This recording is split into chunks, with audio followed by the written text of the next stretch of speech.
दोस्तों, आज की कहानी है सासू माँ समय रहते सुधर जाओ। चलो दोस्तों, कहानी को शुरू करते हैं। मम्मी जी, देखिए ना, मैंने आपके लिए साड़ियाँ खरीदी हैं। कैसी लगी आपको साड़ियाँ? महिमा ने अपनी सासू माँ से बड़े उत्सुकता से पूछा। सास ने नाक मुंह सिकोड़ा और अंधमन से कहा, ठीक ही है, कोई बहुत अच्छी तो नहीं है। ये सुनकर महिमा का मन उदास हो गया। फिर भी महिमा ने सोचा, जाने दो, छोड़ो, मम्मी जी की तो ऐसी ही आदत है हमेशा की। मैंने तो अपनी तरफ से दुकान की सबसे बेहतरीन साड़ी खरीद कर दी है। अब उन्हें पसंद नहीं आती तो मैं क्या करूं? उन्हें तो कुछ भी खरीद के दे दो, खुशी नहीं होती है। खैर, कुछ दिन और बीते। एक दिन महिमा ने सोचा, आज सासू माँ के लिए कुछ खास बनाऊं, और बनाया भी। इस बार महिमा को विश्वास था कि उसकी सासू माँ आकर खुश हो जाएगी। महिमा ने खाना टेबल पर लगाया। सब खाकर तारीफ कर रहे थे। तभी महिमा के पति ने अपनी माँ से पूछा, माँ, सब इतनी तारीफ कर रहे हैं पर तुम कुछ नहीं बोल रही, क्या हुआ? कैसा लगा खाना आपको? ठीक ही है, कोई बहुत अच्छा स्वादिष्ट तो है नहीं। महिमा का चेहरा उतर सा गया और बिना कुछ बोले अपने कमरे में चली गई और सोचने लगी, मैं बेकारी कोशिश में लगी हुई हूँ। महिमा की सासू माँ अक्सर महिमा के घर रहने आया करती थी। यूं तो महिमा 5 देवरानी जेठानी थी और उसकी सास अक्सर जब टूर पर निकलती तो 2 महीने 3 महीने हर बहुओं के पास जाकर रखकर वापस आ जाती। पर इतने सालों में कभी भी महिमा ने अपनी सासू माँ को खुश होते हुए नहीं देखा।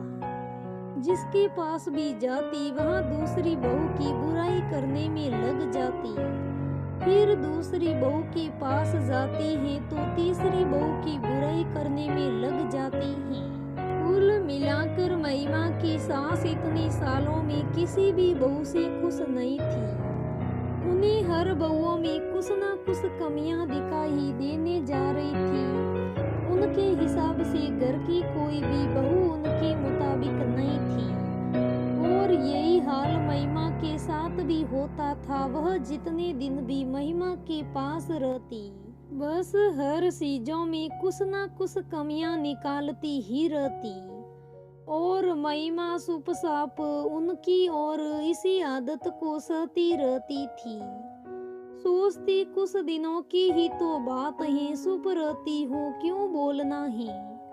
देखते ही देखते महिमा की शादी को 15 साल गुजर गए थे।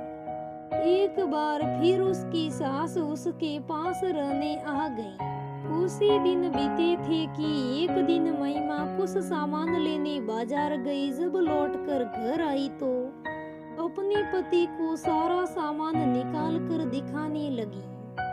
उसमें से कुछ सामान उसकी सास के लिए भी था जो उन्होंने खास तौर पर मंगाया था। हालांकि सास का सामान महिमा के सामान से काफी ज्यादा था, पर इन्हें इस बात से खुशी नहीं होती थी कि उन्होंने महिमा से जितना कुछ भी लाने को कहा था महिमा सारा सामान लेकर आई थी। बल्कि इसी बात का दुख था कि महिमा अपने लिए जो सामान खरीदी है उसने वही सामान उसकी सास के लिए क्यों नहीं खरीदा और बेटे के सामने अपना प्रशासन शुरू कर दिया।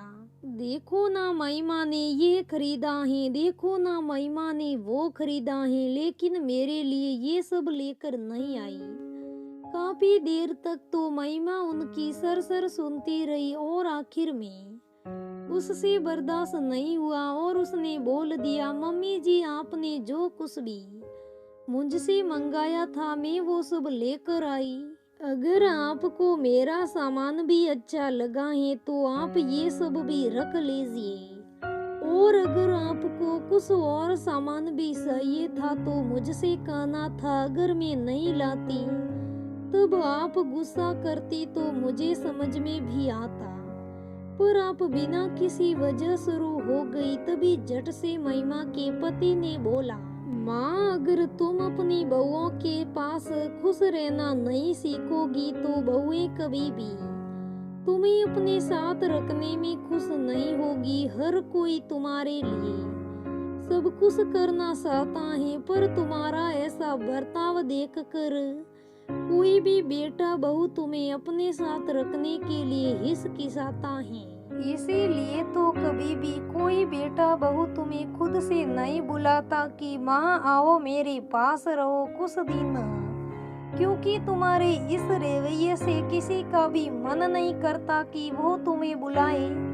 लोग हमेशा बहुओं को दोष देते हैं कि बहुएं ही खराब होती हैं, पर यूं सासों का क्या जो तुम्हारी तरह होती हैं। हर बहू तुम्हें अच्छे से प्यार से रखना चाहती है, पर तुम हो कि हमेशा शिक्षक। तुम्हारी हर बहुएं तुमसे प्यार करती हैं, शायद इसीलिए तुम्हें कभी कोई जवाब नहीं देती।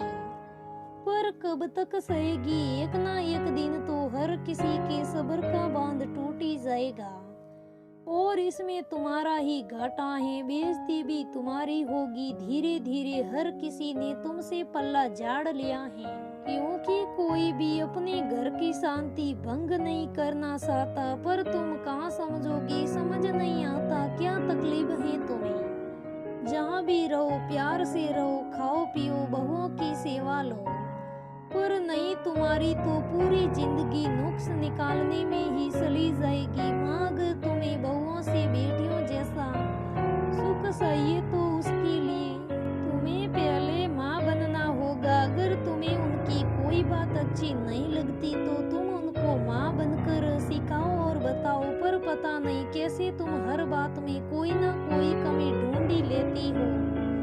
कहते हैं बेटा बहू बुढ़ापे का सहारा होता है, पर वो आपका सहारा तभी बनेंगे जब आप उनको अपना सहारा बनने देगी। आजकल जहाँ लोग एकल परिवार में रहते हुए अपने माता पिता से दूर रहते हैं, ऐसे में उनके माता पिता को क्यों ऐसा लगता है कि बच्चों के पास जाने से उन्हें तकलीफ होगी, उनके बच्चों की आजादी भंग हो जाएगी। पर ऐसा नहीं है। आजकल लोग पढ़े लिखे समझदार होने लगे हैं, जिन्हें अपनों के साथ की अहमियत पता होती है। उन्हें पता होता है कि जितनी उन्हें अपने बच्चों की जरूरत है, उतनी ही जरूरत उनके बच्चों को भी उनकी है। इसलिए नहीं कि वो उनसे किसी प्रकार की सेवा की उम्मीद नहीं रखती हैं, बल्कि इसीलिए कि जिस हिसाब से समय परिवर्तन हो रहा है, उस हिसाब से बच्चों को अपने माता पिता के मार्गदर्शन की ज्यादा जरूरत है, नाती पोतों को उनकी जरूरत है। माता पिता को समझना चाहिए कि आपके बेटा बहू आपसे दूर मजबूरी में रहते हैं। उन्हें कोई शौक नहीं होता अपने परिवार से दूर रहने का, और अगर आप उनके साथ हमेशा रह नहीं सकते तो जितने भी दिन साथ रहने का मौका मिले तो खुशी से रहिए कि जब आप जाने लगे तो लोग ये सोचकर विदा ना करे कि अच्छा हुआ बवाल खत्म हुआ, बल्कि आपने जाने पर बार बार रोकते हुए आंखों से आंसू निकले। पर महिमा की सास को कहाँ ये सब समझ में आने वाला था। वो पल उन्हें अपने बच्चों को और नाती पोतों के साथ खुशियों से समेटने के लिए मिला था। वो पल उन्होंने नुक्स निकालने में गवा दिया। दोस्तों, आज की ये कहानी ये सीख देती है, खास उन लोगों को जो महिमा के सास के जैसे होते हैं। उन्हें बस ये कहना चाहती हूँ कि मिलजुल कर रहे, प्यार से रहे, किसी की नुक्स निकालने में ना रहे। दोस्तों, कहानी कैसी लगी मुझे कमेंट करके जरूर बताना। अगर कहानी अच्छी लगे तो लाइक करना, शेयर करना, मेरे चैनल को सब्सक्राइब करना। धन्यवाद दोस्तों, हम फिर मिलेंगे अगले वीडियो में।